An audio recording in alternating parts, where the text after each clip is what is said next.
Alguém gostaria de fazer algum comentário? Tem alguma pergunta? Ótimo. Eu não entendi muito bem o princípio da simetria que o senhor falou na aula passada da escola de Edimburgo. Esse é o nome que eles deram para a postura metodológica que eles adotaram. Então, em geral, quando a gente está fazendo uma investigação científica, a gente discrimina entre o que é verdadeiro e o que é falso, certo? E a gente leva em consideração na avaliação, na descrição de uma, sei lá, de uma hipótese, de uma teoria. E ali eles disseram o seguinte: olha, nós não vamos fazer isso, nós não vamos levar em consideração a verdade ou a falsidade da opinião das pessoas. Nós vamos escrever sistemas de crenças sem levar isso em consideração, sem presumir que o fato de uma crença, de uma hipótese ser verdadeira, dá a ela algum estatuto privilegiado. Nós tendemos a fazer isso. Então, essa é uma das razões pelas quais, por exemplo, a gente descreve alguns certos conjuntos de crenças como sendo, por exemplo, científicos, e outros conjuntos de crenças como sendo supersticiosos. Eles não fizeram não vão fazer isso daí.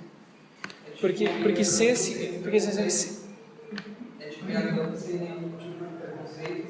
exatamente, então foi uma atitude, porque eles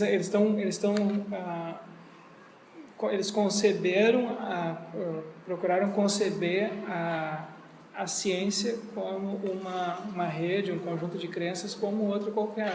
Então, nesse sentido simétrico. Não tem nenhum conjunto de crenças que seja, assim, prima facie privilegiado. Então, o resultado é esse, o resultado é um tipo de relativismo. Só pode avaliar sistemas de crenças internamente. Internamente, ao sistema de crença científica, tu tem razões para aceitar determinadas hipóteses e razões para rejeitar certas outras hipóteses. Internamente, aos sistema de crenças, digamos assim, da religião, tu tem outro conjunto de razões, tu pode ter, né, razões ou regras que te levem a aceitar determinados enunciados, determinadas práticas e rejeitar outras. No conjunto de regras, sei lá, do sistema moral, jurídico, mesma coisa. Então, a avaliação é sempre interna aos sistemas. Então, agora, isso é interessante, né? Porque isso aí, essas pessoas, quando elas estão fazendo sociologia é uma ciência. Então, na ciência, em geral, a gente não faz isso. Na ciência, a gente faz esse tipo de discriminação, né? A gente diz, olha, a gente, justamente, uma das coisas que caracterizou a ciência foi isso. Agora, foi isso, de se buscar regras, né, para discriminar o que é verdadeiro e o que é falso, enfim, com base em indícios. Aí eles dizem assim, tudo bem, mas quando a gente está fazendo sociologia da ciência, a gente não pode fazer isso. Então eles tinham um argumento ali, né, para adotar aquela postura, pelo menos em sociologia. Mas é curioso, porque sociologia é uma ciência, né? Então o resultado disso, o resultado da generalização dessa atitude é que a ciência foi vista por eles como um conjunto de crenças como outro qualquer, e não como um conjunto de crenças assim privilegiado por estar baseado em indícios e razões, e nesse sentido está mais bem assentado do que outras crenças. É mais descritivo do que normativo. Vamos descrever esse grupo de pessoas que fazem tal atividade. Tem esse. Não dá tanto no mérito de se elas fazem uma atividade com mais valor epistêmico ou não. Claro, tem, sim, nesse sentido, sim. Claro que isso aí é tudo muito complicado, né? Porque como é que a justificação dessa atitude é em parte normativa, entende? Eu vou fazer uma descrição, tá? Mas por que na minha descrição eu não deveria privilegiar algumas... Por exemplo, se eu vou, digamos assim, uma coisa que é comum as pessoas fazerem, quando estão fazendo, por exemplo, história da ciência. quando se faz história da ciência, tudo assim, houve esse conjunto de teorias aqui no passado, elas foram rejeitadas por essa razão. E hoje em dia a gente tem essas outras teorias, elas estão baseadas nesses indícios. Então, implicitamente, é uma mera descrição, mas implicitamente tu está privilegiando um conjunto, algumas hipóteses ou teorias em detrimento de outras, essas que tu sabe, ou historicamente se descobriu, né, que são falsas, então tu apresenta as razões ali. Então, tu usar o vocabulário da verdade e da falsidade é já fazer implicitamente, ele é um vocabulário normativo. Então, o que essas pessoas estão fazendo é dizer assim, não, todos esses vocabulários são sempre internos a determinadas conjuntos de crenças. Então, tu pode fazer isso. O problema que em geral se apresenta para esse tipo de posição é como é que tu justifica esse relativismo agora externo, né? Por que eu devo ser relativista se eu tenho razões para achar, né, que determinados sistemas de crenças estão mais bem assentados em indícios do que outros, que alguns são supersticiosos, o próprio vocabulário da superstição, do erro, do acerto, né, sugere isso. Então foi algo muito comum na literatura, é até hoje comum na literatura assim, de antropologia e de sociologia, se adotar algum tipo de relativismo nesse sentido, até versões mais generalizadas do relativismo. Em filosofia isso é bem menos influente, né? Em filosofia, em geral, assim, aí tem uma discussão à parte, que nem eu vou mencionar isso agora para vocês, tá? Mas é uma discussão super interessante, muito interessante em filosofia. Tem filósofos que são mais relativistas, filósofos que são mais absolutistas ou realistas. E tem posições assim intermediárias, né? Então, em geral, os filósofos se encontram em posições intermediárias. Tem um certo relativismo, mas ele não é absoluto, não tem como ser absoluto, porque esse absoluto seria contraditório, alguma coisa assim. E não tem como ser assim completamente absolutista, porque a gente sabe que a gente sabe que a nossa perspectiva humana é falível e mesmo que eu esteja certo, não tem como saber se eu estou certo. E é sempre possível que a minha perspectiva, a minha concepção eu esteja adotando isso em parte por ter essa perspectiva. Então, é um assunto complicadíssimo, tá, em filosofia. Então, por exemplo, se vocês querem ver exemplos de filósofos que adotaram essa posição mais relativista, um exemplo é o filósofo Richard Rorty.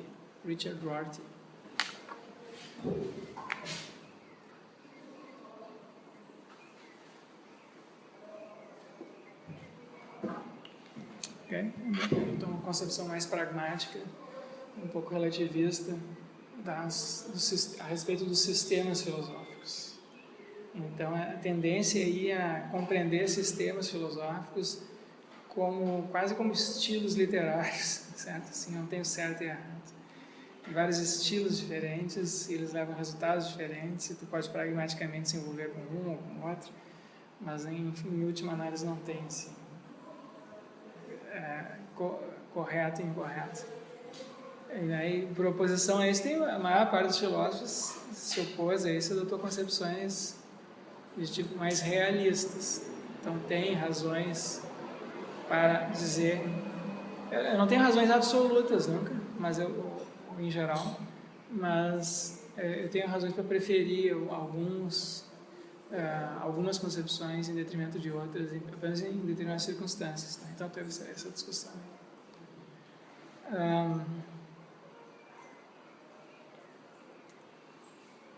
Ok. Um resultado da generalização dessa posição em filosofia da ciência, em sociologia da ciência, depois em filosofia da ciência, é que, em última análise, né, por exemplo, assim, a generalização...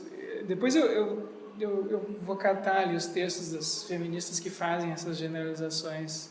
Então, esse é um tipo de generalização. Generalização, assim, há uma influência de fora para dentro da sociedade para uma influência do tipo de sociedade que a gente tem, da composição social, de práticas sociais, para o conteúdo das hipóteses científicas. Se tu acha que tem uma determinação aí, então, no fundo, tu está dizendo assim que, em última análise, as hipóteses científicas que a gente não adota por elas serem verdadeiras ou porque nós temos razões para achar que elas são verdadeiras, mas porque o mundo, a sociedade, a nossa maneira de viver é de um certo jeito. Então, é uma espécie de... Tu entende? Aquele ideal que se tinha, que foi um ideal assim iluminista, né? De que por meio da racionalidade nós podemos descobrir a verdade, podemos nos orientar no mundo, isso é posto em questão por esse tipo de postura aqui dos feministas, desse grupo aí, né? E também por esse pessoal do programa forte em Sociologia da Ciência. Tá? Bom, que mais alguma questão? Sim? Nas suas concepções historicistas da ciência, eu fico um pouco perdido no que elas querem dizer, o que elas têm a dizer sobre a questão do progresso da ciência. Pelo que eu sei, o Kuhn tem uma questão mais não ativa do progresso da ciência, enquanto o Lauer Lacan, tem, isso aqui, acumulação de quem, no caso, desses outros dois, né? Progresso da ciência, sim, esse é um assunto interessante também. Tem várias concepções de progresso, a gente não...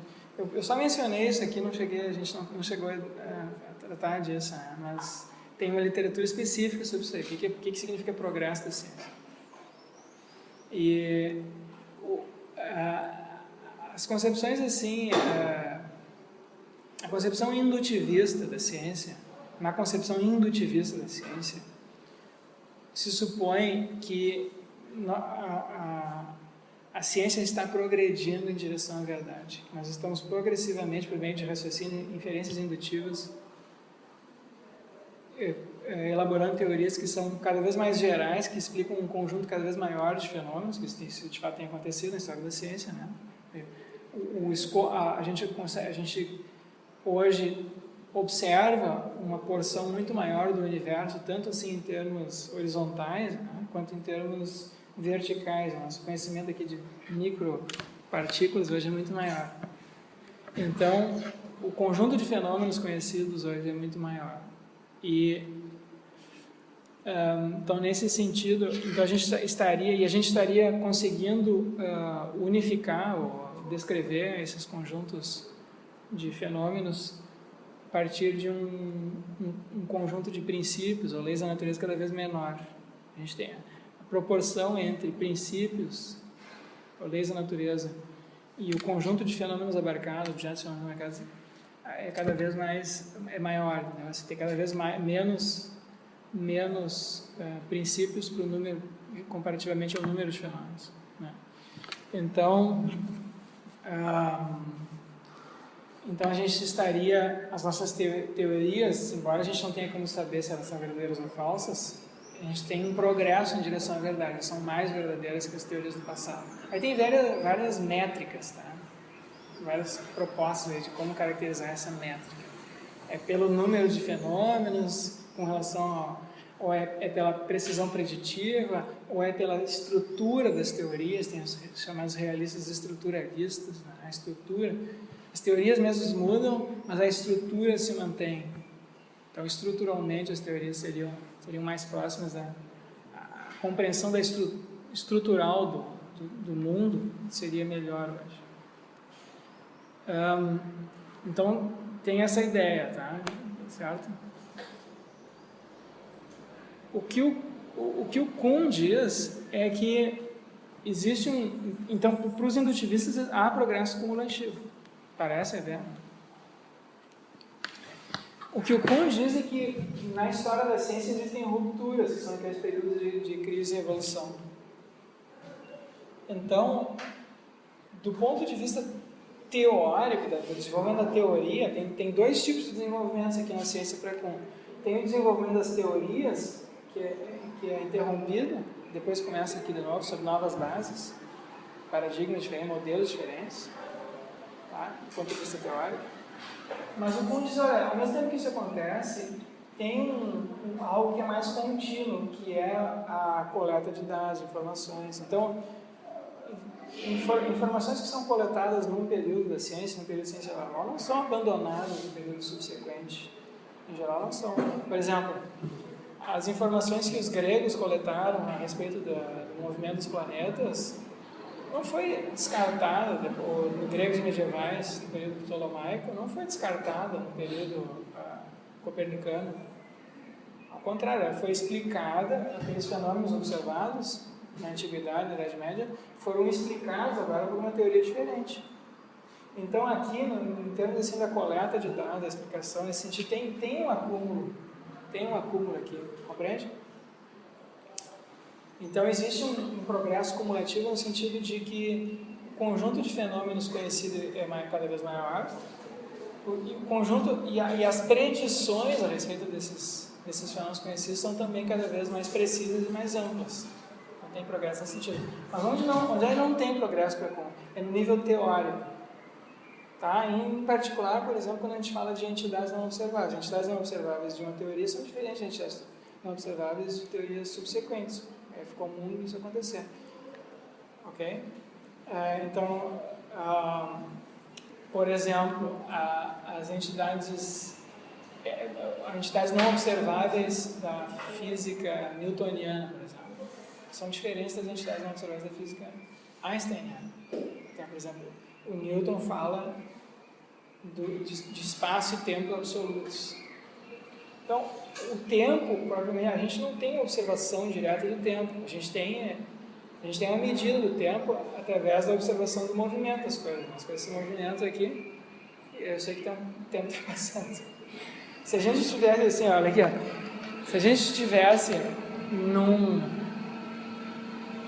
ambiente... O Galileu, nesse contexto, ele media, na verdade, não tem, se no intervalo de tempo, como latido do coração, ele fazia medidas como o pulso, né? Então, ele usava nessas épocas outras formas de contabilizar o tempo. Sim, é isso que eu quero dizer. A gente observa as medições do tempo, batidas cardíacas. Olha aqui uma coisa, eu tive um pensamento, agora tem outro pensamento. Eu sei que o tempo passou entre um e outro. Eu posso observar no mundo externo, posso observar no meu corpo, na minha mente, tá? Seja como for, sempre que a gente tem essas mudanças, a gente tem um indício, né, de que o tempo está passando. Agora, então a gente não tem observação direta do tempo. A gente tem intervalo do tempo, não é tempo, sim, intervalo do tempo. A mesma coisa do espaço, né? A gente tem aqui a gente tem medidas do espaço comparativo. A gente observa que objeto, tem um objeto, não estou observando o espaço, que é o espaço? Esse espaço é o lugar onde as coisas estão, tá? Mesma coisa com relação a... Então, o espaço e tempo foi alterado, isso aí, essas entidades, né, que são reais para Newton, elas foram substituídas na física einsteiniana pelo espaço-tempo. E o espaço-tempo einsteiniano tem características diferentes, tá? Não é absoluto, é relativo em particular.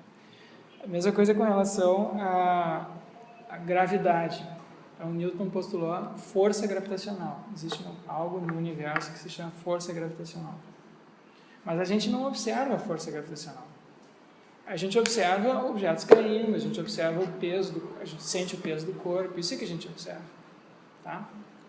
Ou na física aristotélica tem o lugar natural das coisas, né? A essência das coisas, o lugar natural. Então, as coisas caem, sobem, porque elas têm cada coisa tem o seu lugar natural. Então, a gente entende, e na física einsteiniana não tem nenhuma coisa nenhuma, tem só espaço-tempo, tem curvatura do espaço-tempo, não tem força gravitacional. O que a gente chama de gravidade é explicado na física einsteiniana em termos de curvatura do espaço-tempo. É porque o espaço-tempo é curvo que a gente tem essa sensação de peso, que os objetos caem, assim, sabe? Então, e vocês entendem? A gente tem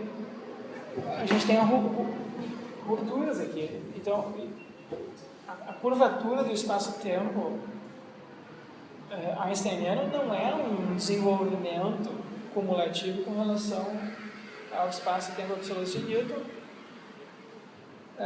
existe um outro conceito, uma outra concepção. Então não tem aqui dizer um progresso nesse sentido para cá. Não dá para falar progresso nesse sentido, embora tenha aqui. Tá? Então, será que aqui nesse nível teórico as teorias científicas estão se aproximando da realidade ou não estão se aproximando da realidade? Eu, quando diz assim, nesse nível eu não tenho como falar, não tenho como saber. Não faz sentido a pergunta, porque eu teria que ter algum acesso aqui à realidade que não fosse por meio das teorias. Isso que eu digo que é a realidade, eu só consigo por meio de teorias. Eu não tenho acesso direto à realidade, eu tenho acesso à realidade a partir daquilo que eu consigo que a realidade é. Então não tem como sair daqui e enxergar isso aqui diretamente, como se fosse Deus. Deus está aqui dizendo, essa teoria aqui está certa, essa aqui está errada. Não tem como fazer isso. A gente avalia sempre a partir internamente. Os positivistas achavam que eles tinham uma métrica interna que lhes permitia fazer isso. Ok? Que era essa métrica aí da indução. Mas também se mostrou difícil, enfim. Então, esses são os problemas assim, básicos com relação à noção de progresso.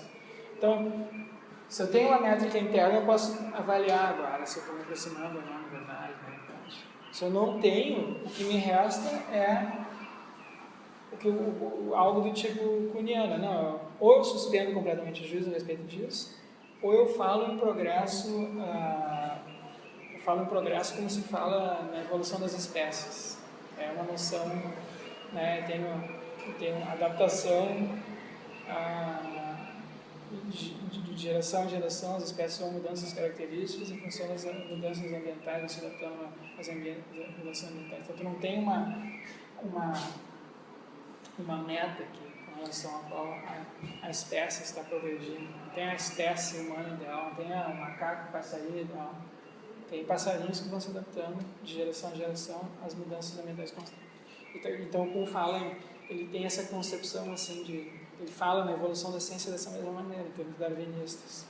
Tá? O Lauda, como é o Lacan, não lembra, ele chega a formular uma concepção de métrica de resolução de problemas, né? Sim. De resolver problemas. E ele pretende aplicar isso aí à teoria do Kuhn, ou ele quer sentido lá? Não, eles não são kuhnianos. Então, eles acham que contra o Kuhn, eles acham que isso aqui não tem isso aqui, não tem essa ruptura. Eles acham que eu tenho um progresso. Eles são realistas, são filósofos realistas da ciência. Eles acham que durante esses períodos aqui a gente pode decidir racionalmente qual é o melhor programa de pesquisa para continuar a ciência mais adiante. Então, tem aqui diversos programas de pesquisa, tradições de pesquisa que vão acontecendo aqui. E o que acontece é que aqui nesse período chamado período de revolução, um programa de pesquisa é abandonado, um programa de pesquisa que é minoritário, que não é hegemônico na comunidade científica, se torna agora majoritário, hegemônico na comunidade científica. E tem outros aqui. E esse aqui que era ou termina ou continua apenas com um grupo pequeno de pessoas, mas essa troca aqui acontece segundo critérios racionais. Então, em princípio, eles são realistas nesse sentido mais tradicional, tá? Embora eles tenham esse elemento historicista na concepção deles. Historicista não kuhniano. Então, isso aqui é curioso, porque essas discussões assim, são complicadas, porque se vocês forem ver, o Kuhn, ele diz que ele é um realista, só que ele usa a palavra realismo de maneira diferente dos outros filósofos, entendeu? Porque o realismo tem... Vocês entendem assim? O que é o realismo em filosofia da ciência? O realismo em filosofia da ciência é a concepção, a tese, segundo a qual a gente deve interpretar ou ler as teorias científicas literalmente. As teorias científicas não são meros instrumentos de predição de fenômenos. As teorias científicas elas são verdadeiras ou falsas, elas não são meros instrumentos. Ok? Entendem a diferença? Então é isso. Lembra que eu falei para vocês do famoso... Depois eu vou ver se eu coloco isso na página da disciplina. O famoso prefácio ao livro de Copérnico sobre as revoluções das órbitas celestes Tem um colega sacerdote dele que escreveu um prefácio dizendo, olha, esse livro aqui não deve ser interpretado como uma descrição do mundo, que a descrição metafísica, como o mundo de fato é, para isso a gente tem as Sagradas Escrituras. A gente tem que usar isso aqui como um instrumento de predição. Então, essas são as formulações, primeiras formulações dessa concepção antirrealista, né? Ou instrumental da ciência. A função da ciência, a ciência nos fornece instrumentos para predizer observações. Agora, o que está por trás das observações? Como é que o mundo é em si? A ciência não diz nada sobre isso. E aí tem filósofos da ciência que dizem, de fato a ciência não diz nada sobre isso, a ciência não é um instrumento de resolução de quebra-cabeças, né? Então tem algumas passagens do Kuhn que sugerem isso, tem passagens do Kahneman que sugerem isso, que a ciência não é um instrumento. Enfim, tem filósofos mais contemporâneos que defendem essas concepções, o mais famoso deles é o holandês Bas van Fraassen. Você não tem como saber se existem elétrons ou não existem elétrons, se existem fótons ou não existem fótons, não tem como saber nada disso. O que eu sei é que quando eu postulo a existência de elétrons e fótons, eu posso predizer um monte de outras coisas. Certo? Mas no futuro talvez a gente consiga predizer mais coisas ainda sem postular elétrons e fótons. Então não tem como saber se existem elétrons e fótons. A gente tem que ser humilde e reconhecer que nós somos ignorantes com relação a isso. Não temos razão. Então eles dizem, vamos suspender o juízo com relação a isso e vamos tratar esses conceitos como meros instrumentos de predição. E outros filósofos dizem, não. A gente tem razões hoje, mais razões hoje para achar que existem elétrons do que razões para achar que não existem. Então vamos interpretar essa teoria literalmente. Se depois mais adiante a gente se der conta que essa teoria está falsa, é paciência, a gente se engana, é assim que a vida é. O realista não é o sujeito que acha que está certo, né? O realista é o sujeito que acha que nós temos boas razões para achar que essas concepções científicas atuais, para adotá-las, para tomá-las como verdadeiras, do que para não tomá-las como verdadeiras. Mesmo reconhecendo que a gente pode estar errado. Tá? Essa é a discussão. E aí tu tem concepções diferentes de progresso da ciência que acompanham essas concepções aí da ciência. Tá claro isso? Eu não sei, vocês entendem esse vocabulário realismo, não realismo? Porque tem várias maneiras, né? Vários tipos de realismo. Deixa eu só tentar sistematizar aqui. Realismo, se fala em realismo metafísico, realismo epistêmico e realismo científico. São 3 tipos. Realismo metafísico é a concepção segundo a qual a realidade não é ideal, não é formada, é constituída em parte pelas nossas mentes. Existe um mundo fora das nossas mentes, a gente concebe o mundo usando as nossas mentes, a gente tem concepções, crenças, teorias a respeito do mundo, como o mundo é. E o que torna verdadeiro ou falso essas nossas concepções é o mundo, independente dessas mentes. Tá? Então, esse é o realismo metafísico. A existência do mundo não depende da nossa mente. Poderia o mundo ser exatamente como é, sem haver nenhum ser consciente. Quer dizer, ser exatamente como é.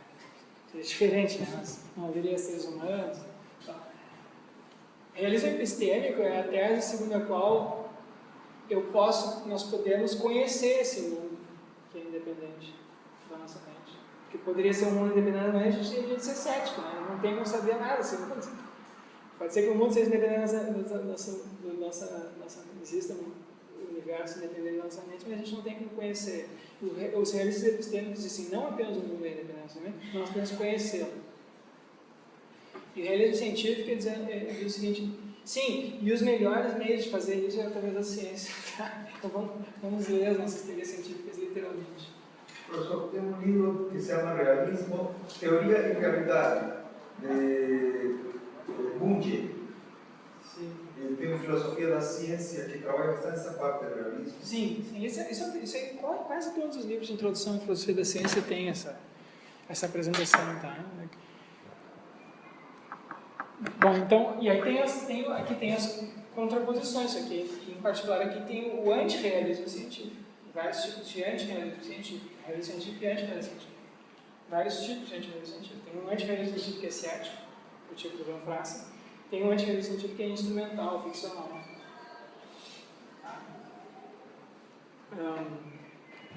E aí, dependendo da concepção que tu adota, tu vai ter e com eles vem concepções diferentes de progresso. Então, as pessoas que são antirrealistas, ou que são, digamos assim, elas tendem a ser céticas com relação ao progresso, à novidades, ou pelo menos reduzir. Posso ser realista aqui, mas não ser antirrealista aqui no nível teórico, por exemplo, que é a posição do Van Fraassen. Tá? Então, eu posso falar em progresso aqui, mas não aqui. Tá, bom, alguma outra questão?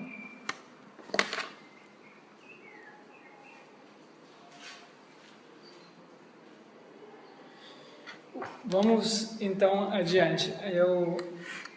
O que vocês acham que é uma explicação científica?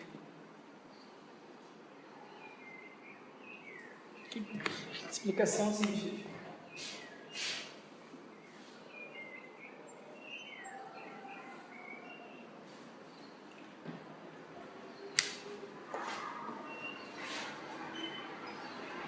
Alguém tem alguma ideia? Quando a gente pega, caiu, por exemplo, os dinossauros foram extintos há mais ou menos 65 milhões de anos atrás, porque, a gente tem uma explicação científica, porque caiu um meteoro, houve uma série de explosões vulcânicas, né, e aí a atmosfera foi coberta de nuvens, e aí uma parte das plantas morreram, os bichos ficaram sem alimento, os dinossauros que eram muito grandes, tinham muito alimento, morreram, a maioria morreu, só ficaram os bichos pequenos, os bichos pequenos. Os bichos grandes morreram todos naquele período. Então, isso tem uma explicação científica. Por que essa explicação é científica? Seria porque tem racionalidade, né? Na hora de argumentar, e usa, por exemplo, dados empíricos. Existe alguma diferença entre uma explicação científica e uma explicação de senso comum? Porque eu posso, no senso comum, né? Por que vocês não estão me ouvindo aí? Porque tem um ônibus passando ali, entendeu? Isso não é uma explicação científica, né? Mas é uma boa explicação. Eu estou usando dados empíricos, eu estou vendo ali o ônibus passar, estou escutando. Mas eu não chamaria isso de uma explicação científica. Qual é a diferença? Qual a diferença de uma explicação científica?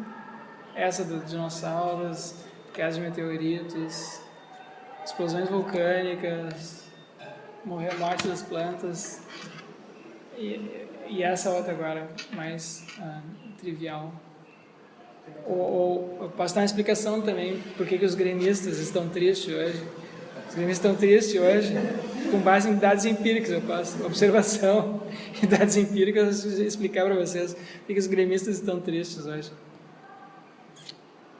Mas não é uma explicação, vocês diriam que é uma explicação. Qual que é a diferença? Porque é um método. Hã? Um método sistemático, assim, método científico. Tem que ter um método científico. Porque, como assim, tem que ter um método científico? Que seja aceito pela comunidade de uma forma válida de testar conhecimento. Sim, a gente usa o método científico ou para elaborar hipóteses ou para testar hipóteses, tipicamente. Né? Pelo menos a partir do que a gente viu até aqui, tá? Tem outros usos também, mas a gente usa assim para elaborar hipóteses, né? Para elaborar o que a gente está observando, ou quais são as regularidades, e para testar. Mas em que sentido isso aí entraria nas explicações científicas? Porque eu posso ser metódico também no senso comum. Professor, ainda teria também usa e há conhecimentos, tá, para argumentar alguma coisa. Uhum. Eu uso conhecimento científico, né? Sim, tá. Bom, vamos ver. Olha só.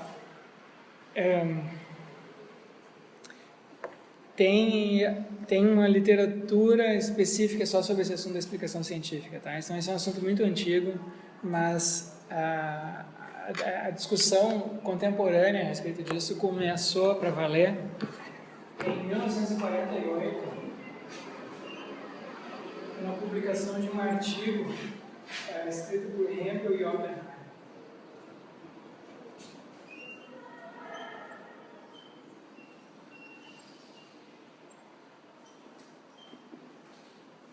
E eles propuseram uma caracterização que se tornou assim muito famosa, foi muito influente a respeito do que é uma explicação científica. Eles postularam que em ciência a gente não busca apenas descrever fenômenos, tá? A gente também busca explicar. Uma parte da atividade científica é descritiva, né? A gente diz, ó, que nem por exemplo quando se faz botânica, né? Uma parte da botânica consiste em dizer quais são as plantas que existem. Existe essa planta, ela tem uma catalogação das plantas. Uma parte da química é descritiva, quais são os objetos quais são os elementos químicos, quais são os tipos de compostos químicos que existem. Uma parte da astronomia é descritiva, quais são as estrelas que tem, onde é que elas estão. Mas existe uma outra parte da atividade científica que na concepção deles, explicativa. Os cientistas não apenas descreveriam o mundo, mas buscariam então dizer por que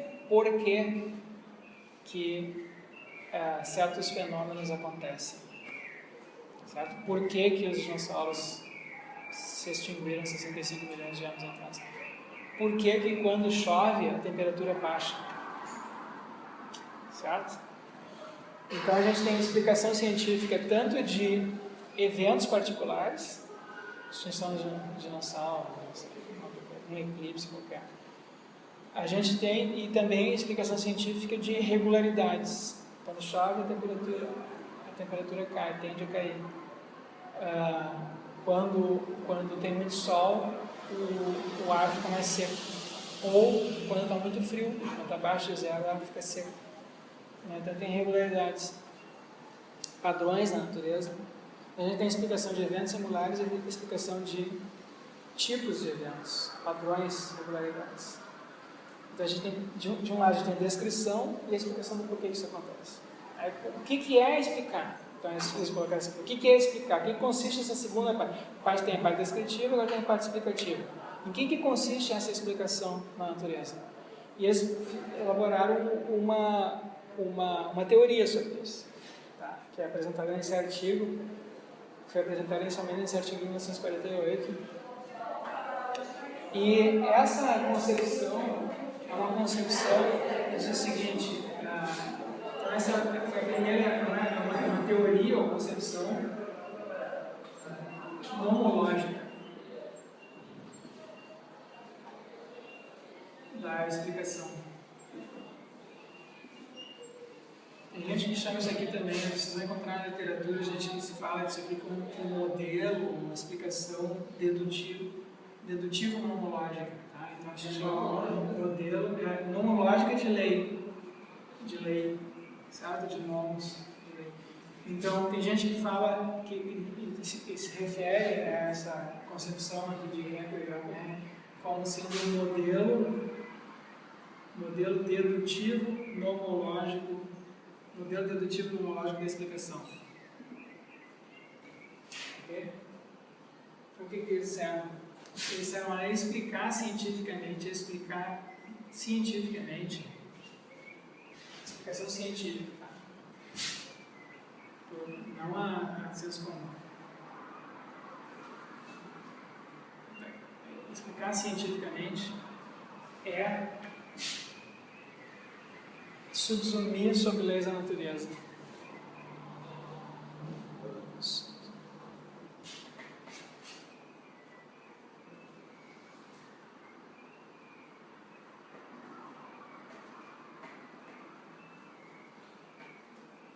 Subsumir a leis da natureza.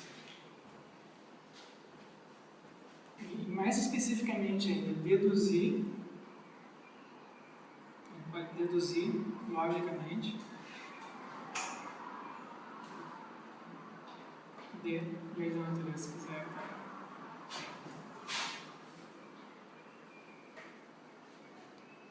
Então, explicar um determinado fenômeno do ponto de vista científico para eles é apresentar um argumento, uma dedução. Quer dizer, não é necessário. Aqui, deixa eu me corrigir aqui, que isso aqui não é necessariamente uma dedução. Pode ser um argumento indutivo. Vamos botar aqui inferir logicamente. Esse logicamente aqui pode ser dedutivo ou pode ser indutivo, tá? Posso inferir indutivamente ou dedutivamente. Por isso é que o vocabulário aqui, o modelo dedutivo nomológico é um pouco enganador, porque os positivistas, o Hempel em particular, admitia que a explicação não precisa ser necessariamente dedutiva, ela pode ser inferida indutivamente também. Então, o importante é que tu tem que ter um argumento formulável logicamente, tu tem que ter regras lógicas mais ou menos claras. Eles, pelo menos inicialmente, achavam que podiam encontrar essas regras para a indução também. Então, tu teria uma inferência lógica a partir de leis da natureza. Então, se eu consigo mostrar que um determinado fenômeno, ou um determinado conjunto de fenômenos, uma determinada regularidade, se segue de uma lei da natureza, então eu tenho uma explicação científica. Se segue dedutivamente ou indutivamente. Eu faço uma inferência cuja conclusão é provavelmente isso é assim, também eu teria uma explicação científica. Tá? Então, explicar um fenômeno científico ali das leis da natureza. As explicações de senso comum raramente fazem isso. Tá?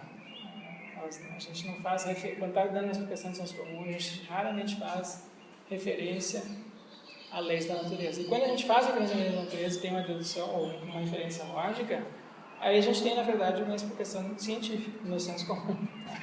Essa é a caracterização de explicação científica.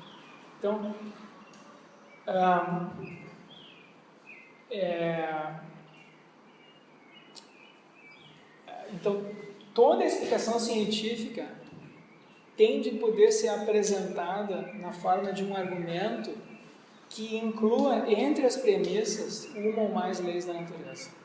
O que é uma lei da natureza? O que é uma lei da natureza? A lei da natureza... Bom, aí tem aqui, a lei da natureza. A lei da natureza, aqui eles estão pressupondo aqui, são certas regularidades ou padrões básicos da natureza que são postulados pelas teorias que a gente aceita.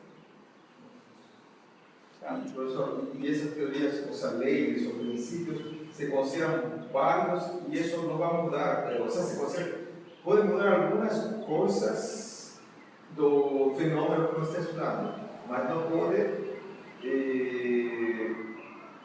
decir así, no, la ley natural está errada, la ley. No podemos falar la ley está errada. Simplemente puede ser que el modelo que estoy estudiando, cierto fenómeno, esté errado, mas no a lei. Sim, nós podemos estar errados a respeito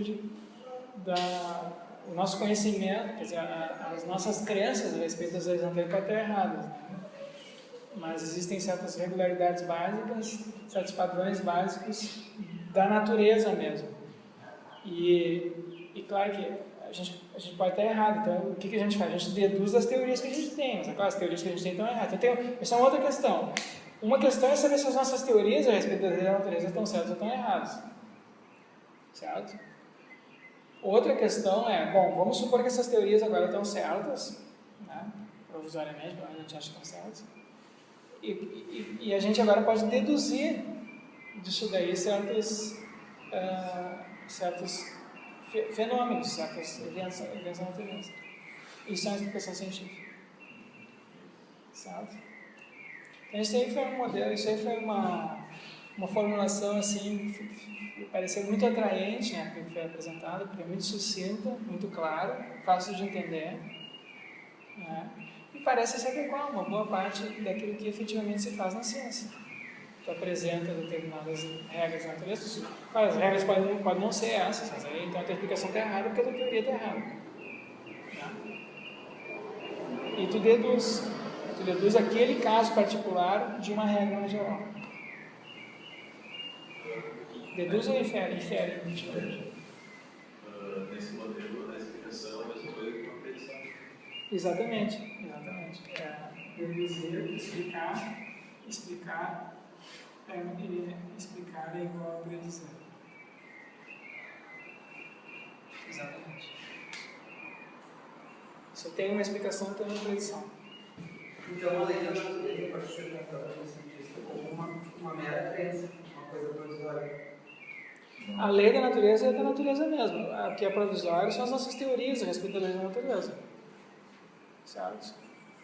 Quando eu forneço uma explicação científica, eu estou supondo que a minha teoria é correta, mas é claro, ela pode estar errada. Nesse caso, a minha explicação também está errada. Mas isso eu vou descobrir fazendo essas predições aqui e vendo que elas estão erradas. Né? Eu posso fazer uma predição, dar uma explicação e descobrir que a predição não se realiza, a minha explicação está errada, portanto, a hipótese do qual eu parti, se a minha inferência foi válida, a hipótese de que eu parti a respeito das leis da natureza também está errada. Então, eu tenho que refazer agora a minha teoria. Né? Eu faço a minha teoria e repito o ciclo de novo. Sim, me parece um pouco contraditório você chamar de lei da natureza de poder voltar e refazer a lei, sabe? Não, eu não refaço a lei, eu refaço a minha concepção a respeito da lei. Né? Professor, você muda a hipótese, de repente a hipótese não foi bem elaborada? Claro, a lei aqui, a lei.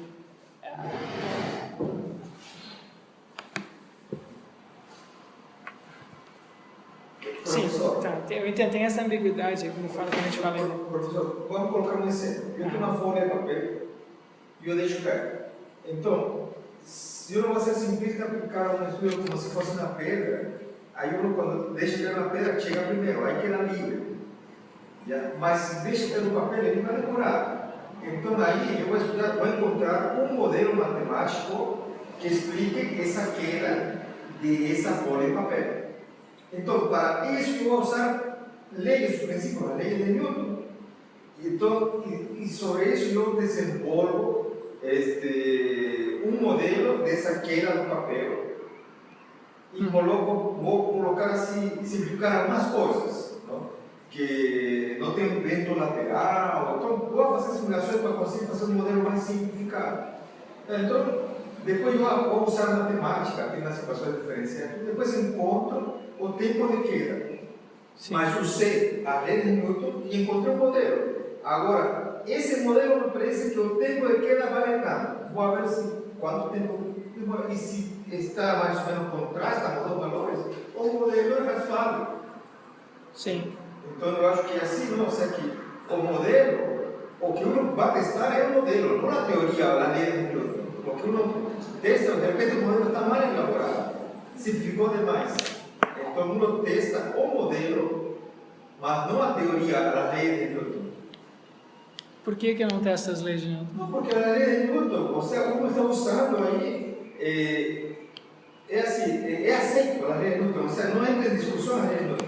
Não, mas se tu deriva, claro que para fazer essa inferência tu precisa usar outras coisas também, outras hipóteses, né? Tu precisa de hipóteses auxiliares e tu precisa de hipóteses a respeito das variáveis que estão envolvidas nesse teu sistema aí, qual é o peso da pedra, qual é a resistência do ar, né? Se tem vento lateral, qual é o tamanho da folha, etc. Qual é a atração gravitacional aqui nessa, está mais perto do centro da Terra, está mais longe do centro da Terra. Tudo isso aí afeta. Sim, por isso o pesquisador ele vai tentar fazer um modelo simplificado para... Claro. Não, e depois também na hora de fazer o teste, também tem que fazer um lugar assim fechado, só no máximo fazer o atrito do ar naquilo. Porque... Claro, mas isso é um problema com relação ao que a gente já falou aqui, o dualismo, né? Eu não tenho como testar isoladamente uma hipótese, eu sempre testo conjunto de hipóteses, né?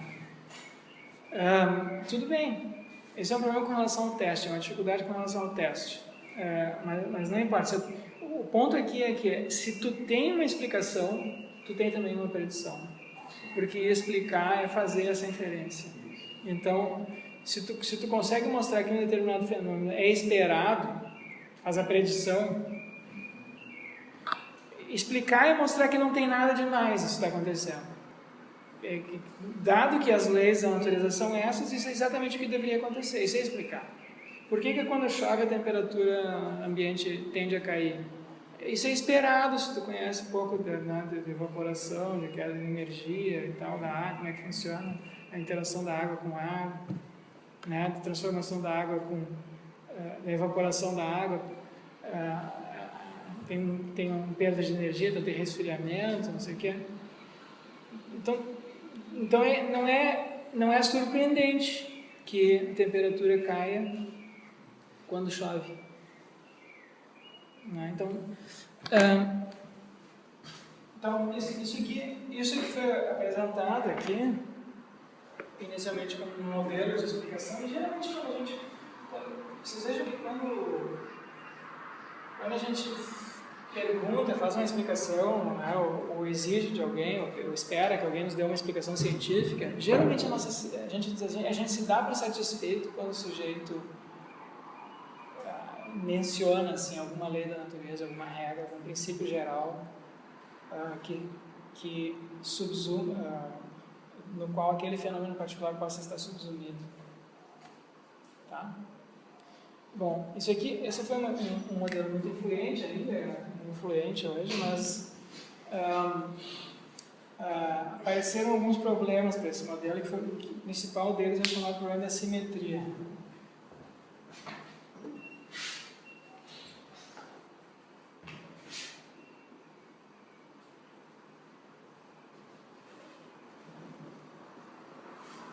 O problema da simetria, ou da assimetria. Assimetria. Pensem no seguinte caso, eu tenho aqui um edifício,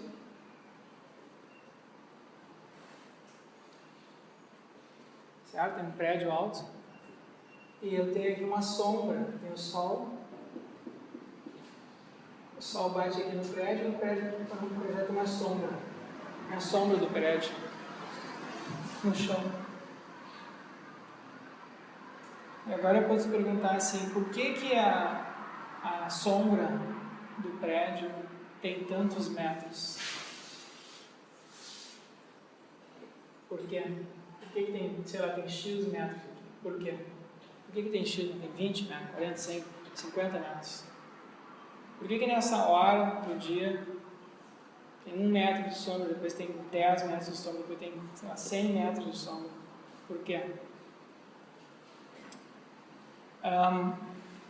Então, o que seria uma explicação aqui? A explicação seria dizer o seguinte, olha, a sombra do metro do prédio tem 20 metros às, sei lá, às 10 horas da manhã, porque a posição do sol no céu é essa e a altura do prédio é tanto e tanto.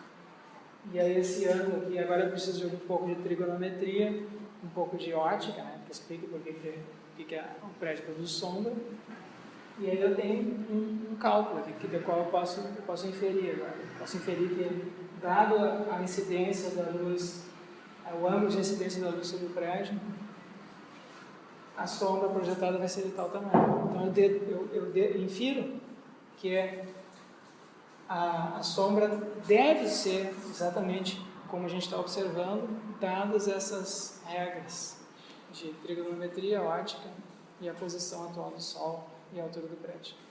Ok? Certo. Só que, então a gente está explicando o comprimento da sombra em termos da altura do prédio, da posição do Sol e essas outras regras aí de trigonometria e ótica. Mas eu poderia agora fazer exatamente o contrário. Se eu adoto essa concepção aqui de explicação, eu poderia fazer exatamente o contrário. Eu poderia explicar a altura do prédio em termos do comprimento da sombra e da posição do Sol e dessas mesmas regras aí de trigonometria e ótica. Certo? Então aqui, você entende? Porque eu posso deduzir, eu posso inferir qual é a altura do prédio se eu sei o comprimento da sombra e sei a posição do Sol, ótica e trigonometria. Então, se eu aplico estritamente esse modelo aqui de explicação, a explicação aqui parece não ter lado, é uma explicação simétrica. Eu posso explicar tanto o comprimento da sombra quanto a altura do prédio. E, no entanto, é meio estranho a gente achar que, pelo menos, isso que foi... Veja se vocês acham que é estranho, né? O Hempel não achou estranho. Você sabe que o Hempel ele mata todas no peito, né? Mas isso não é assim. Então, a gente tende a achar que o que explica a altura do prédio não é o comprimento da sombra. O comprimento do prédio não se deve ao tamanho da sombra. A gente acha que é o contrário, que é o tamanho da sombra que se deve ao comprimento do prédio. O tamanho do prédio se deve ao pessoal lá que construiu o prédio daquele tamanho, entendeu? Né? Pelo menos a gente tende a achar assim. Então, assim, essa é a nossa expectativa. Mas, estritamente, nesse modelo aqui, a gente tem explicações simétricas das duas coisas. E aí houve uma discussão sobre isso daí, porque, de fato, em física tem alguns fenômenos que parecem simétricos, não sabe exatamente o que explica aqui, tu tem correlações, não sabe exatamente o que explica aqui. Mas para boa parte dos fenômenos dos quais nós buscamos explicações, existe uma simetria. Existe uma simetria, por exemplo, assim, entre a extinção dos dinossauros e a queda dos meteoritos. O que explica a queda dos meteoritos, explosões vulcânicas, não se sabe exatamente o que foi, a mistura dos dois, não só mais um menos outro. Mas esses fenômenos naturais que provocaram uma nuvem de poeira na atmosfera terrestre explicam a extinção dos dinossauros. A extinção dos dinossauros não explica as explosões vulcânicas e a queda de meteoritos. Então, tem uma simetria aí. Mesma coisa que você pegar uma doença, por exemplo. Então, tem uma doença, a pessoa fica gripada, começa a espirrar, tem febre, né, tem coriza. Então, o que explica os sintomas da doença é a doença ela mesma. Não posso explicar. É a doença, a gente acha, que explica os sintomas da doença. E não o contrário. Não são sintomas da doença que explicam a presença de doença. Tá? Entende? Então, nesses casos, e em muitos outros casos, na verdade, o pessoal quem se engajou nessa literatura, a maior parte, a maioria dos casos, há uma assimetria entre a explicação e o explanando, que é explicado. Mas no modelo esse de Hempel e Oppenheim, não. Então esse modelo foi tomado por muita gente como sendo insatisfatório por causa disso. Não se explicar é meramente subsumir ou inferir de leis da natureza, daquilo que nós supomos que são as leis da natureza, e tem esse resultado aqui. Então, por que não é? Por que não pode ser simétrico? Então, a primeira alternativa que apareceu na literatura, isso não é simétrico, porque existe uma relação, a relação é assimétrica, porque quando a gente está explicando um determinado fenômeno, nós estaríamos perguntando pelas causas. Tá? Então, um modelo alternativo de explicação foi o modelo causal da explicação, que apareceu logo em seguida na literatura. Logo em seguida não, isso demorou um tempão. Apareceu na década de 70, 80. A gente teve um modelo causal.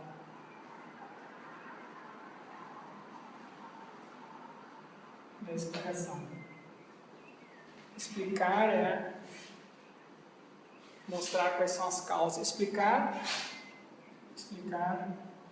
um fenômeno, um conjunto de fenômenos Y ou X, é mostrar o que causa esse fenômeno. Ou descrever, mostrar o sentido de descrever as causas. Descrever a causa de Y. A sombra que não causa a altura do prédio sim, junto com a posição do Sol. A sombra mais a altura do Sol não causa a altura do prédio, mas o Sol, dada essa altura do prédio, causa essa sombra. A doença causa o sintoma, não vice-versa, não é o sintoma que causa a doença.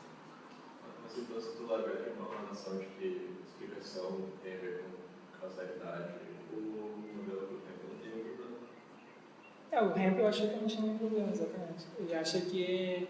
Parece que é um problema que toma como explicação algo parecido com causalidade, mas científica. Sim, isso foi o que disse Wesley Salmon, um filósofo importante, ele sempre Patrick Supes. Na década de 80 eles sustentaram isso. Eles acham que quando... É que tá, né? Tu vê como é que... Não, a crítica aqui veio de pessoas menos conhecidas. Isso aqui, as críticas disso aqui, esse problema da simetria, isso aqui foi detectado na década de 60. E uma das primeiras pessoas a detectar isso foi o próprio Hempel. O cara é esperto, né? Só que a mesma coisa que aconteceu com aqueles paradoxos da confirmação, ele disse assim, olha, tem esse problema aqui, tem isso, tem esse aspecto. Isso é uma consequência, mas eu acho que isso aí não é um problema.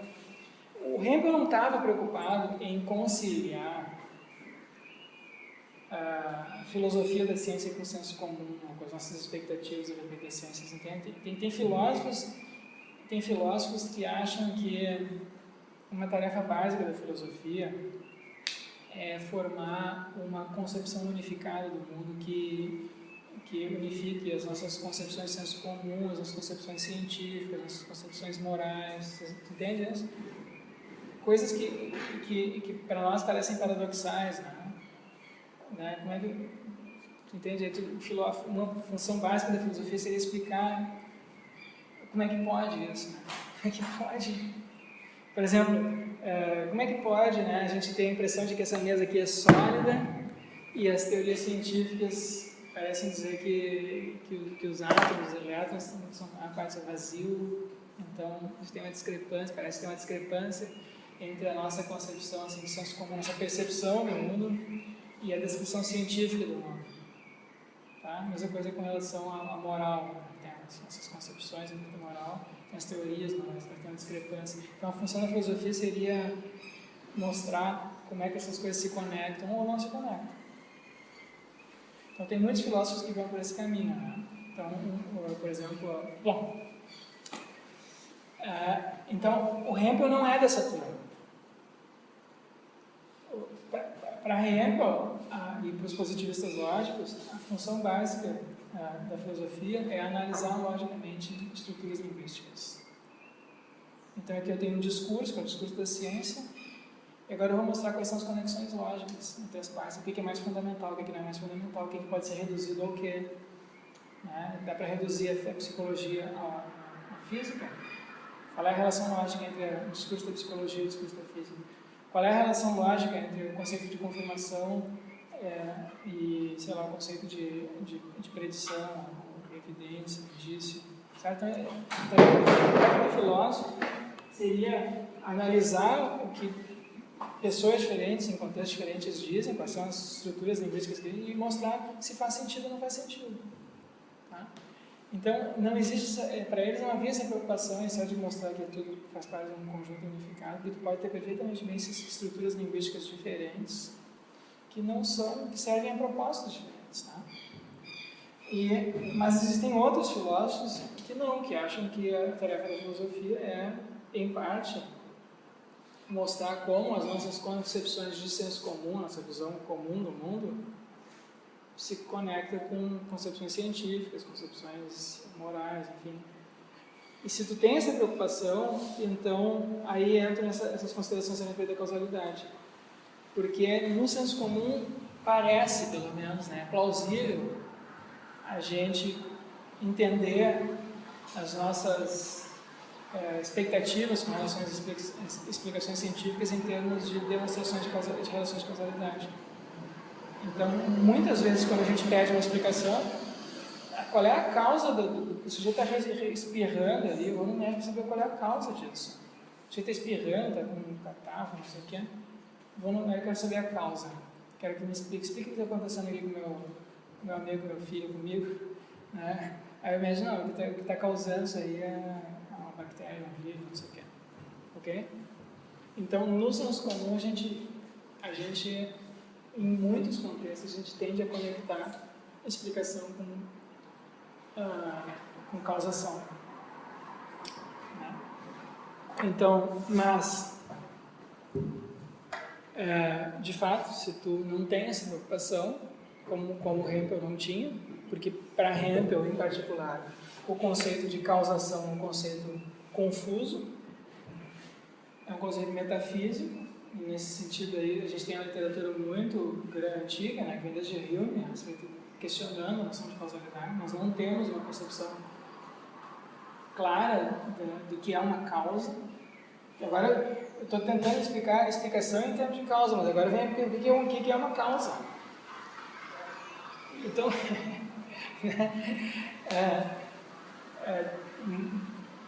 nem do ponto de vista assim, filosófico e científico, nem, em geral, não é uma boa estratégia tu explicar algo que é obscuro em termos de outro conceito que é tão ou mais obscuro quanto aquele. Então, geralmente, quando tu quer um esclarecimento filosófico, uma teoria filosófica, tu quer explicar o que é confuso em termos de algo que é menos confuso, que é mais claro. E a noção de causalidade não é evidente, não é nada evidente que a noção de causalidade seja mais clara que a noção de explicação. Tá? A noção de causalidade vem sendo questionada na filosofia, enfim, desde Hume, e uma das razões disso é porque nós não temos acesso direto, né? Nós não temos acesso direto à causação, à relação de causação. A gente vê uma caneta aqui, eu largo essa caneta aqui, ela cai. Isso que o Hume fala, assim, eu vejo a caneta caindo, mas eu não vejo a causa disso. Eu infiro a causa é invisível. A causa é o lugar natural da caneta, a ação da Terra, a atração gravitacional, a curvatura do espaço-tempo, nada disso eu vejo, estou inferindo isso. Estou inferindo que tem uma conexão, que existe uma relação que conecta as coisas, os fenômenos que eu observo. Eu chamo isso de relação de causalidade. Mas a própria relação é invisível, então é postulado. Então, exatamente o que é a causalidade é algo assim, não é evidente, tem várias concepções de causalidade. Então, isso aqui foi adotado por alguns filósofos, mas outros que permaneceram céticos com relação à noção de causalidade, por exemplo, outros, preferiram não adotar isso aqui. Tá? Professor, mas um exemplo não seria assim, por exemplo, tem uma praga que a pessoa esqueceu de regar e depois secou. Então, na causa foi a falta de rego. E o efeito foi secou. Não seria uma coisa muito simplificada isso? Sim, isso seria uma explicação de senso comum, isso não seria uma explicação científica. Bom, depende, né? Para Hempel, certamente não seria uma explicação científica, porque eu não estou inferindo, não estou usando nenhuma lei natural. Se eu estou, é uma lei muito simples. Aqui talvez pudesse ser, né? Eu teria que sofisticar um pouco mais isso. Mas, enfim, deixa eu só mencionar mais uma alternativa que apareceu aqui. Então, houve filósofos empiristas, né? Filósofos empiristas, como era o Hempel, enfim, que são os neo-hempelianos, tendem a ser céticos com relação ao uso de causalidade. E ao uso da noção de causalidade, e então apareceu na literatura uma outra concepção, que é a chamada concepção unificacionista, modelo unificacionista. Professor, Oi? o problema da causação, o mesmo problema da indução.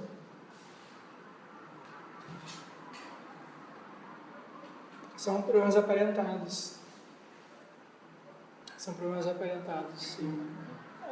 A indução é um tipo de inferência. Então, a questão que o Hume colocou a respeito da indução é o seguinte: como é que eu justifico esse tipo de inferência? Como é que eu sei que a conclusão se segue das premissas, de alguma maneira? E aí, o que o Hume disse é que, bom, no fundo, eu não tenho como saber, porque o futuro pode ser diferente do passado, um objeto pode ser diferente do outro, e eu só tenho conhecimento. Enfim, o fato de que eu tenha conhecimento de uma certa regularidade não significa que todos os objetos daquele tipo sigam essa mesma regularidade. Eu faço essa inferência por conta e risco. Eu tenho a expectativa, mas eu não tenho razão para achar que é. Né? Então, essa é uma questão a respeito de regras de inferência. Causalidade é uma questão a respeito de como o mundo é. Tá? Existem relações causais ou não existem relações causais? Aqui tem um objeto. E agora esse objeto se comporta de uma determinada maneira. Né? Eu largo, ele cai. Como é que eu sei que existe isso que eu chamo de causalidade? Como é que eu sei que não tem, que essa conexão aqui que existe, que isso não é aleatório, entendeu? Que todas as vezes que eu caio, mas não tem nenhuma força gravitacional, não tem, como é que eu sei isso? Não tem nenhuma razão para postular isso. Então ele é cético com relação a isso. Mas são problemas aparentados porque justamente o nosso conhecimento dessas coisas que são invisíveis, que não se apresentam à observação, uma maneira de explicar isso é que o nosso conhecimento seria feito por meio de inferências indutivas. Então são problemas aparentados. Tá? O que se diz a respeito de causalidade na literatura contemporânea, além disso? Uma observação que se faz é que a gente usa muito a noção de causalidade no senso comum, mas as teorias científicas, elas mesmas, raramente usam a palavra causalidade. Então, se você pegar um artigo aí de física, um artigo de biologia, vocês vão ver que os cientistas apresentam determinadas irregularidades, depois apresentam outras determinadas irregularidades e tem uma correlação entre elas. E aí eles postulam que existe uma regra que correlaciona os dois. Então eles não usam propriamente a noção de causalidade, né? Mas assim, quando eles vão explicar isso para o senso comum, daí eles descrevem em termos de isso causou aquilo. Aí tem uma discussão, será que do ponto de vista conceitual o conceito de causalidade é pressuposto, embora não mencionado nessas teorias? Ou será que isso aí é uma vulgarização da teoria? Que a teoria, na verdade, só apresenta regularidades, postula regularidade, mas não fala nada em causalidade. Tá? Então, como eu falei no início do semestre para vocês, à medida que as teorias científicas foram ficando mais sofisticadas, mais matematizadas, isso começou a acontecer com maior frequência. Então, teorias científicas, a maior parte das teorias científicas, assim, em física e biologia contemporânea, as mais sofisticadas, as mais abstratas, mais gerais, elas apresentam certas regras matemáticas das quais que te permitem, né, fazer esse tipo de predição e inferência. E elas evitam falar propriamente, né, isso causou aquilo. Você diz, olha, tem essa regra, essa lei da natureza. Então, a questão é se precisamos conceitualmente do conceito de causalidade para compreender isso ou podemos prescindir. Então, aí os filósofos se dividem a respeito disso. Os filósofos mais empiristas tendem a dizer podemos prescindir, na verdade não precisamos, eles seguem Hume nesse sentido. E os filósofos mais racionalistas, que seguem mais kantianos, se quiserem, dizem, não, precisa, é pressuposto, não tem como eliminar. É constitutivo da nossa compreensão da natureza e algum tipo de conceito de causalidade, algum correlato disso. Tá? Bom, mas houve uma alternativa aqui, que a alternativa foi, se não quer usar o conceito de causalidade, tem uma alternativa que é o modelo unificacionista. Então, nesse modelo, explicar um fenômeno ou uma regularidade, explicar um fenômeno, uma regularidade y qualquer, é unificar com outros fenômenos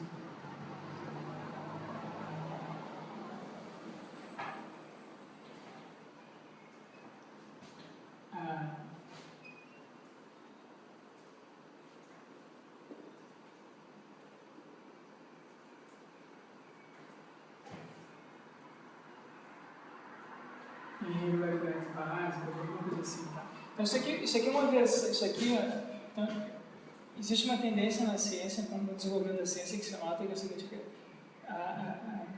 a história da ciência pode, em parte, ser descrita como uma tentativa de unificar um conjunto cada vez maior de fenômenos em um conjunto menor de princípios. certo? Existe uma tendência na ciência a sintetizar fenômenos. Eletricidade e magnetismo, espaço e tempo, queda dos objetos na Terra com movimentos planetários.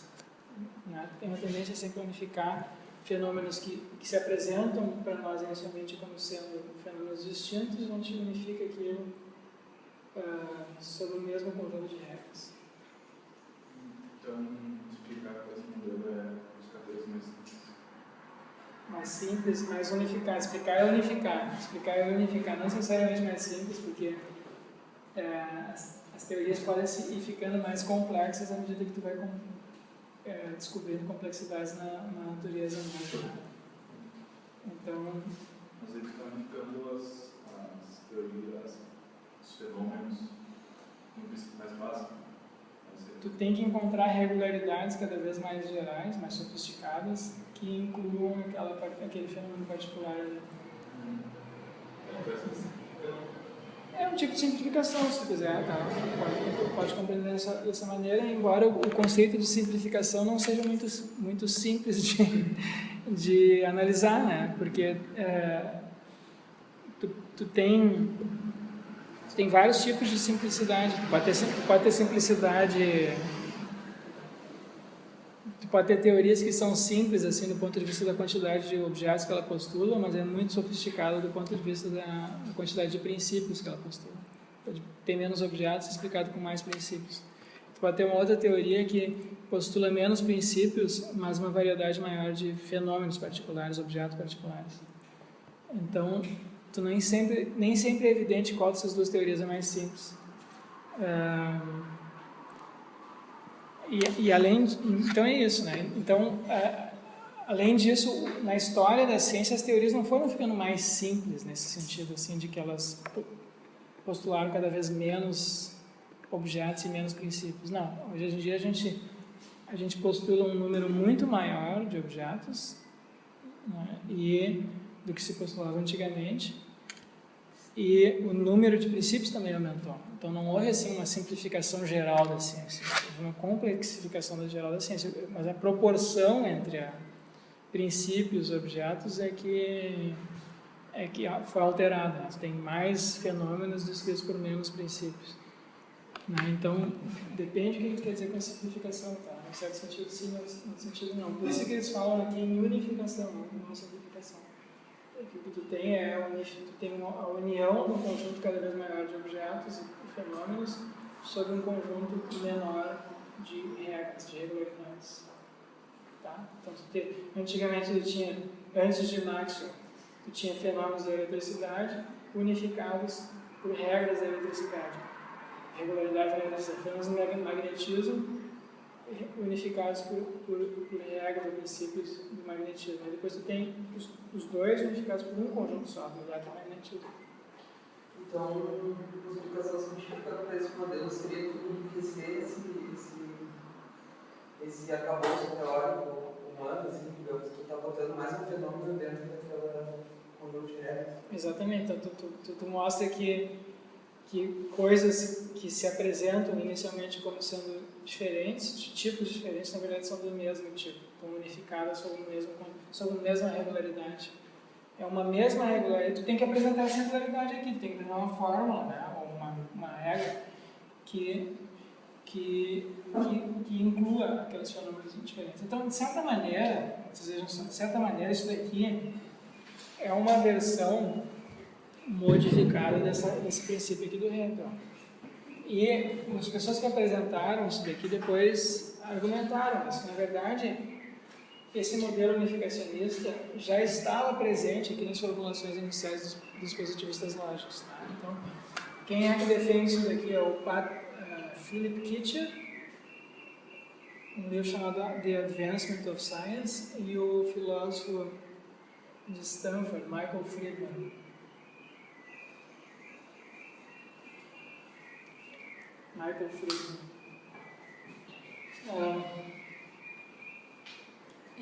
Então, Friedman é um especialista em positivismo lógico, ele é filósofo da ciência, mas tem um historiador da filosofia, e tem muitos livros sobre história do positivismo lógico que chamam a atenção dessas conexões aqui.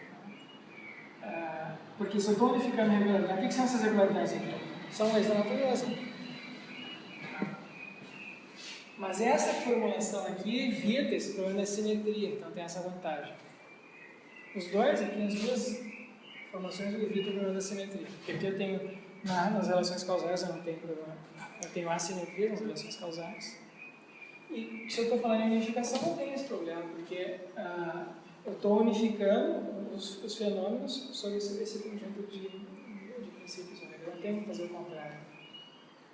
Eu não tenho como explicar a unificação dos fenômenos com base nos fenômenos eles mesmos. Eu posso usar essas regularidades para unificar os fenômenos, não vice-versa. Então não tem simetria aqui, tem assimetria. Então as duas concepções evitam aquele problema lá da assimetria que a formulação veio que tinha. Então são os modelos que acabaram sendo adotados. São os modelos hoje em dia que se apresentam assim mais influentes na literatura. Mas também tem havido nos últimos 20, 30 anos, sobretudo, defesas assim cada vez mais influentes na filosofia da ciência de concepções de tipo pluralistas, tá? Aquele colega que veio aqui falar sobre Popper, o Robson, a dissertação de mestrado dele e o trabalho que ele está fazendo agora sobre o problema da demarcação, em parte, é uma defesa disso. Então, ele defende, seguindo e outros filósofos, que a gente não tem um critério único de demarcação entre o que é científico e o que não é científico, diferente do que postularam os filósofos aqui, os positivistas, o Popper. A gente não tem um critério único, porque nós temos um critério assim, plural, e que pode variar historicamente, pode variar de disciplina para disciplina, pode variar de acordo com os nossos interesses. Então, essas concepções assim, pluralistas vêm se tornando influentes em filosofia da ciência, e a mesma coisa vem se adotando aqui com relação à ideia de explicação. Tem gente que adota uma concepção hoje em dia pluralista de explicação, dizendo o seguinte: olha, talvez eu não tenha uma concepção única de explicação, talvez existam vários tipos de explicação. Por que a gente precisa dizer que explicação científica é só uma explicação desse tipo aqui, ou só uma explicação unificação? Por que a gente não pode ter casos em que o que a gente chama de explicação é uma apresentação das causas de um determinado fenômeno e em outros contextos particulares o que se espera de uma explicação científica é a unificação sobre realidades? Por que a gente não pode ter isso? Então, isso se casou nos últimos anos com concepções chamadas contextualistas da linguagem, tá? Então, contextualismo é uma tese assim, em filosofia da linguagem, segundo a qual o significado de uma palavra depende do contexto, basicamente depende do contexto, tá? Eu não tenho assim, o significado de uma palavra não é o significado de uma palavra qual não é o conceito seria invariante, né? Mas ele é em parte definido, enfim, é parte caracterizado, né, o significado pelo modo pelo qual é usado em contextos particulares. Então, o mesmo valeria para a noção de explicação. Então, eu posso ter uma concepção agora pluralista, contextualista. Então, explicar uma explicação científica em medicina, por exemplo, geralmente, as explicações científicas em medicina geralmente estão próximas aqui do que a gente espera de uma explicação causal. As explicações científicas em física, não, nem sempre, em geral não. É raro até a gente ver a palavra causal ser usada em física. Em geral, o que a gente tem são regras muito abstratas, matemáticas, e aquilo é apresentado como uma lei da natureza que deduz preduções. Então, tem a unificação de um conjunto de fenômenos sobre uma regra única. E se evita, muitas vezes, falar em explicação. Mesma coisa, por exemplo, quando você está falando em estudos de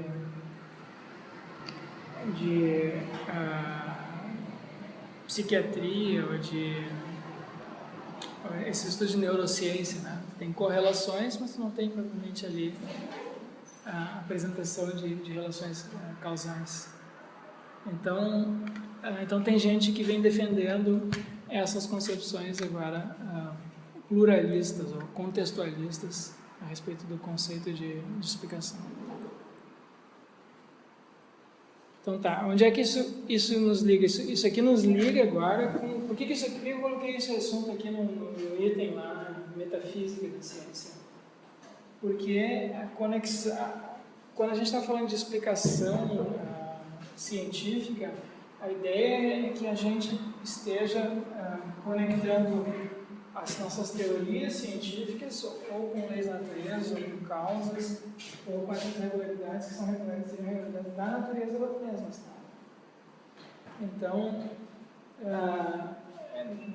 por meio do conceito de explicação, é que as teorias científicas se conectam, né, a como o mundo, nosso conhecimento do mundo seria um conhecimento fornecido ou mediado por esse conceito de explicação. Mas é um conceito que vocês estão vendo difícil, né? Tá bom. Vamos encerrar por aqui. Alguém tem alguma questão? Sim.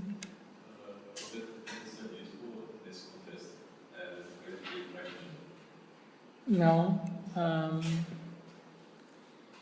Contextualismo e pragmatismo.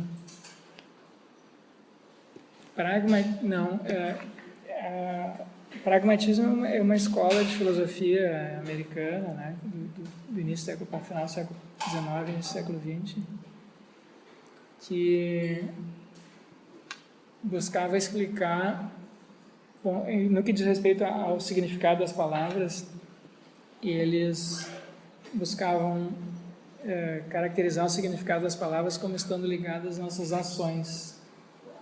Então, o que significa saber que eu sei que tem uma caneta aqui dentro da minha mochila? Como é que eu sei isso? O que significa saber que eu sei isso? Significa que se eu for até ali, se eu fizer essa ação e olhar, vai ter uma caneta. Então, eles explicam o significado das palavras em termos assim, dos nossos comportamentos e nossas ações. Tá? Os contextualistas contemporâneos são mais influenciados, não explicam o significado, eles dizem apenas o seguinte, que contextos particulares de uso das palavras podem ser regidos por regras ligeiramente diferentes. Então, a palavra saber, num contexto cotidiano como esse, não tem regras muito exigentes, né? Mas assim, por exemplo, se eu for num departamento de matemática e o cara me pergunta como é que tu sabe que esse teorema aqui, que essa fórmula aqui é um teorema, eu preciso de uma prova. Então, aquele é um contexto muito mais exigente, eu tenho que ser capaz de apresentar aquela prova. E aqui não, aqui basta eu dar alguns indícios, não precisa ser muito rigorosos, né? Posso até ter errado. Então, é isso, tá? Não necessariamente ligado à ação, mas ligado a regras de uso particulares para as palavras que são diferentes. Tá, continuamos na semana que vem.